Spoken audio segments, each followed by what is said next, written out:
guys, Final Death Star here. So we've got news that a DCEU reboot is underway, and this is coming from Cosmic Book News. It says right here, DCEU reboot underway with Abrams, Gunn, Reeves, and more. This is the, as you see here, the Trinity, the saviors, they're hoping, of the DCEU. So I guess when Abrams is done with Star Wars, he's headed over to DC. Also James Gunn, I guess when he's done with, I think he's doing Guardians 3 right now, or will be working on that. Okay, so the article. I've been told some sort of soft DCEU reboot is taking place involving Batman, Superman, Green Lantern, and Suicide Squad, along with directors Matt Reeves, James Gunn, and J.J. Abrams, and more. I first heard about the soft DCEU reboot this past summer at San Diego's Comic-Con, where I had a lengthy conversation with insiders about DC as well as Marvel. Earlier today saw the DCEU reboot basically confirmed as Westworld actor Jeffrey Wright is playing the new Jim Gordon for Matt Reeves' The Batman. So I guess it's confirmation we've got a Jim Gordon, Jeffrey Wright. They're doing a race swap with this character. He's been traditionally played by a white guy, white actor. I don't have a problem with this switching of the character. Because I think Jeffrey Wright's a fantastic actor, and I think he would make a really good Jim Gordon. So, if the best guy, despite race or gender, if the best person for the job should get cast in that role, regardless of, if it makes sense, regardless of their race, gender, whatever else. And I think Jeffrey Wright would be a darn good Jim Gordon. So I'm happy about that casting. I think it's fine. Wright is black, while the previous Commissioner Gordon was played by J.K. Simmons for Zack Snyder's The Justice League. This also means that the DCEU Batgirl will be black or mixed, as Jim Gordon is the father to Barbara Gordon, Batgirl. And that would make sense. That would have to fit if Jim Gordon's an African American, then Batgirl will have to be too. And again, I don't really have a problem with that if it fits the story, or if that actor is the best for that role. I think that's fine. A Batgirl movie was in development by Joss Whedon, but Whedon departed the project. The latest is that the Birds of Prey and Bumblebee writer Christina Hodson, not sure how you pronounce that, is writing the script. Matt Reeves has a new Batman. Of course, this also means that Robert Pattinson is not playing a younger version of the Ben Affleck Batman, another Snyder choice. Ben Affleck left the role citing he couldn't get the script right, with Matt Reeves coming on board and announcing a younger Batman with the 33-year-old Robert Pattinson.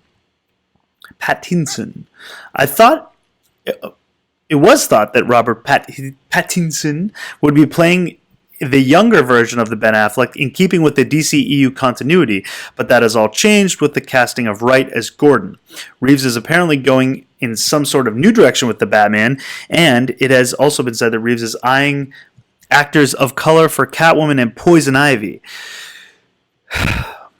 See, that's where I start to get a little worried now that they're doing this race swapping for more social justice reasons than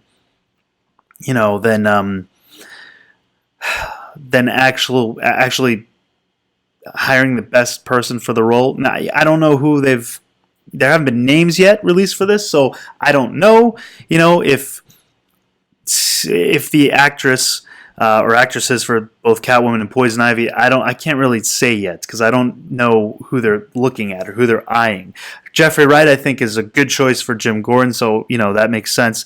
I don't know, but now you start seeing, like, are they going to be switching every role, just for diversity purposes, and not because it's the best person for the job, like we've seen with other franchises?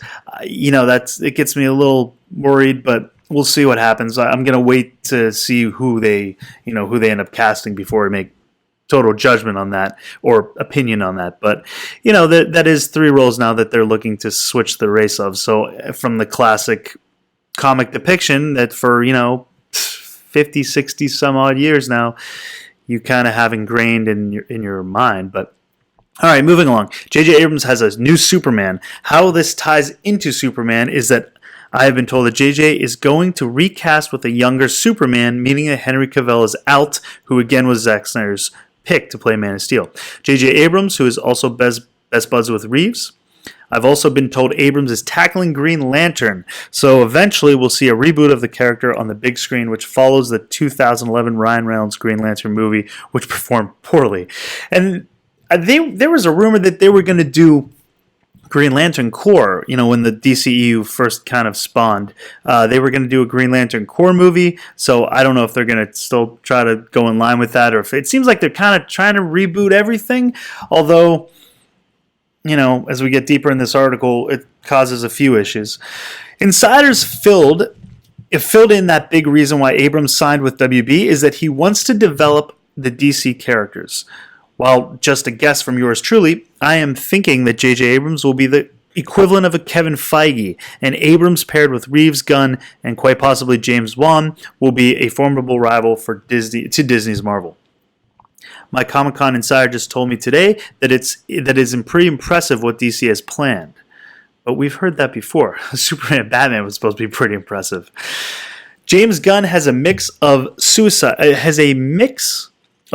Squad. Regarding James Gunn, I've been told that he is returning to DCEU following completing Guardians of the Galaxy 3 for Marvel, that Gunn is a huge DC fan, more so than Marvel, and that WB is extremely happy with Gunn.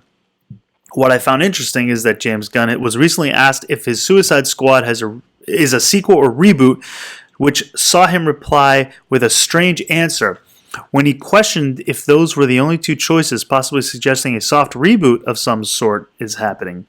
We also see that Gunn has cast his Marvel buddy Thor, Ragnarok, and Love of Thunder, Taika Waititi, in the Suicide Squad, which may or may not mean anything. A soft DC reboot may involve Crisis on Infinite Earths. Again, I've been told some sort of soft DC reboot is underway, but how exactly it will play out remains to be seen. I've been told it may involve the upcoming Crisis on Infinite Earths crossover, as WB wants to connect all of the DC on TV, streaming, and in movies. If everything goes according to plan, look for DCEU characters to appear in Crisis on Infinite Earths. I've been told the lawyers involved are having a hairy conniption trying to get it all worked out, especially with the movie actors and or footage. That's got to be something. I think that's the way they honestly should go. I think they should. I don't know why they don't just bring the W or the CW actors into the movie. Just use Grant as Flash.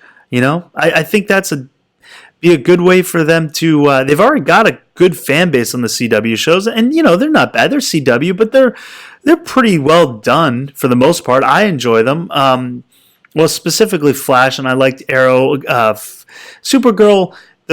It's getting a little too cringy, I guess, to use a phrase, for me right now. I'm still watching it, but it's kind of turned me off a little bit. It's a little too preachy, I'd say. But if they brought those actors over into the movies, I think that is a good way for them to go, as opposed to having so many different universes but. It seems like that is what they're sort of trying to do here. HBO Max is also playing a big part in things surrounding the soft DCEU reboot, and the streaming content wars are here.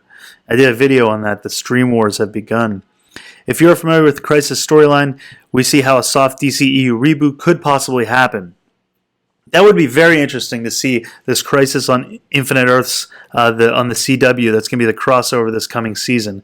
It'd be very interesting to see that impact all of the DC, the EU, the movies, the TV shows, the comics. It would be very interesting to see how that, if they went that route and had that really impact everything to do with DC. That would be.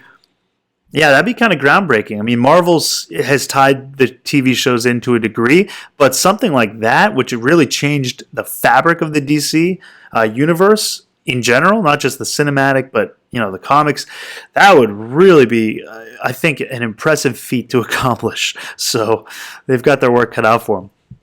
Some DCEU characters sticking around. Why Warner Brothers is not doing a full DCEU reboot is because some of the characters and movies have been a success. Both Gal Gadot Wonder Woman and James Wan's Aquaman movie made over $1 billion each, so it makes sense not to replace them. Yeah, I enjoyed Wonder Woman. It's my favorite DC movie, current DC movie, other than some of the classic Superman, the '89 Batman, Batman Returns. But yeah, other than that, I'd say Wonder Woman is my favorite so far of the DC movies, and Aquaman was pretty good too. It was surprisingly entertaining. Wasn't expecting that much going in, and I left happily surprised at how much I enjoyed it. Wonder Woman 1984 is already in the works. James Wan is returning for Aquaman 2, and an Aquaman spin-off is happening with The Trench. Some of the David Ayer actors and characters from the first Suicide Squad are also returning for James Gunn, with Margot Robbie, Viola Davis, Jai Courtney, and Joel Kinnaman. And Margot Robbie is also starring in Birds of Prey. So that's the article. It'll be very. I don't know how they're going to really pull this off. Like I said, this would be a pretty terrific feat to accomplish. You'd really have to change a lot to try to fit in a new Batman, a new Superman with the same Wonder Woman, the same Aquaman. I guess I don't know what they do with Flash. Flash was supposed to have a movie as well, but I don't know who they would use now. It'll be interesting to see where they go with this and how they're going to deal with this crossover in Infinite Earths. It definitely makes me way more excited. I was excited anyway because I was happy that Brandon Routh, Tom Wellings is now coming back as Superman for the Crisis. So I was already excited. Now I'm even more intrigued to see how they're going to tie this together with the DCEU. So let me know what you guys think of this in the comments down below. Yeah, I don't know. What ideas do you guys have? How would you fit this storyline together? They've already done Flashpoint, so they can't really deal with that in the TV show. But Crisis would be that's going to really shake things up. It's also going to be the last season for Arrow. I think Arrow's only going through the 10 episodes, so it's going to end Arrow's run on CW. So they've already got a lot to accomplish with this Crisis, and now they're going to try to reset the whole DCEU as well. All right, guys. Well, let me know what you think in the comments. Like the video, share, subscribe, and until next time, lock the doors and hope they don't have blasters.